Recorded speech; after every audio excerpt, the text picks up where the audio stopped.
Épisode 41. C'est revêtus de tuniques rouge sang que les 14 jeunes Athéniens se présentèrent le lendemain devant la lourde porte du labyrinthe.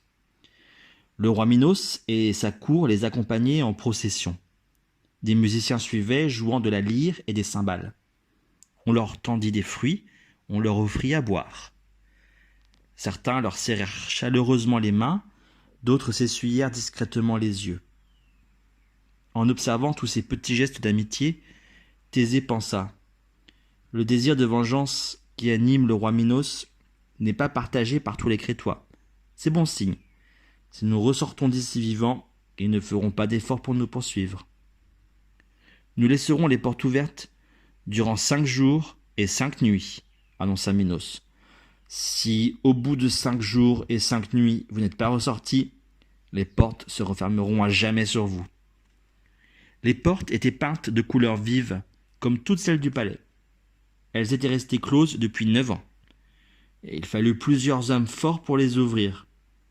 Les battants cédèrent en grinçant. Une odeur suffocante, mélange d'air vicié et de chaleur moite, les saisit. On apercevait juste un long couloir noir. Mais Thésée n'eut aucune hésitation. D'un pas décidé, sans se retourner, il pénétra à l'intérieur, suivi par ses compagnons d'infortune. À son poignet, il avait discrètement noué un fil, presque invisible. Lorsque la troupe de jeunes gens fut engloutie dans le couloir noir, Minos et sa cour se dispersèrent. Seule une jeune fille resta devant la porte. C'était Ariane. Elle avait glissé la pelote de fil dans la manche de sa tunique. Elle la laissait se dérouler entre ses doigts. Le fil courait. Ariane guettait ainsi l'avancée de Thésée dans les méandres des couloirs. À l'intérieur du labyrinthe, les murs n'étaient pas décorés. Une pierre brute et rugueuse râpait les doigts qui s'y frottaient. Thésée marchait en tête, portant une torche. Les lueurs dansant sur les parois donnaient une impression irréelle. « On dirait que nous entrons dans les enfers », murmura une jeune fille d'une voix tremblante. Thésée ne répondit pas. Déjà, il avait tourné à gauche et ne voyait plus la porte. Déjà, il cherchait son chemin. Tout droit ? À gauche ou bien à droite ? 3 couloirs s'offraient à lui, tous identiques. Il choisit de tourner à droite. Quelques mètres plus loin, le couloir aboutissait à une impasse. Un mur barrait la route de Thésée et ses compagnons. Ils devaient revenir sur leurs pas.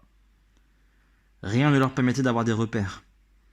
Thésée s'engagea dans un autre corridor, qui très vite lui offrit lui aussi 3 chemins possibles, en face, à gauche ou à droite. Seul le hasard guidait ses choix. L'intensité des torches baissait, l'air se raréfiait. La troupe progressait assis un tâton depuis 1 heure. Thésée était de plus en plus inquiet. Il commençait à comprendre les sortilèges du labyrinthe. À l'autre bout du fil, Ariane suivait la progression de l'homme qu'elle aimait. Parfois, la vibration du fil était rapide, impérieuse, et la jeune fille devinait que Thésée savait où il allait. D'autres fois, le fil ne bougeait plus, comme si Thésée hésitait sur la direction à prendre. Les heures s'écoulaient lentement. La vie d'Ariane ne tenait qu'à ce fil. « S'il n'en ressort pas vivant, j'en mourrai », pensa-t-elle. Cette marche à l'aveugle semblait sans fin aux jeunes gens. Personne ne prononçait un mot. Imperceptiblement, l'atmosphère s'était chargée d'effluves sauvages. Thésée décida de se fier à son odorat pour trouver la bête. Mais ses compagnons étaient épuisés. Certaines jeunes filles sanglotaient doucement. Lorsqu'une nouvelle fois leur progression fut arrêtée par un mur, il leur fallut encore revenir sur leurs pas. L'une d'entre elles s'évanouit. Thésée décida alors de poursuivre seul. Il devinait que le Minotaure n'était plus loin. Il exigea que les 13 jeunes gens à bout de force l'attendent sans bouger. Surtout, ne vous éloignez de cet endroit sous aucun prétexte, sinon vous ne sortirez jamais d'ici. Le fil ne vibrait plus depuis de longues minutes. Ariane était folle d'inquiétude.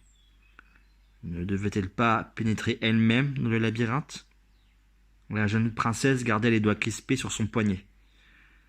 Soudain, elle sentit à nouveau la vibration. Thésée avait repris sa route. L'odeur bestiale emplissait totalement l'air que Thésée respirait. Chaque pas le rapprochait du Minotaure. Il n'hésitait plus, optant systématiquement pour le couloir d'où s'échappait la puanteur. Peu à peu, un bruit sourd se fit entendre, une sorte de raclement. À cet instant, un courant d'air éteignit la torche de Thésée. Il se retrouva plongé dans le noir complet. Alors, au bout d'un couloir, il distingua une lueur. Instinctivement, son pas ralenti se fit plus léger. Thésée se faufila le long des parois jusqu'à la trouée de lumière. Le raclement était assorti de grognements inquiétants. Ce que Thésée découvrit le glaça de stupeur.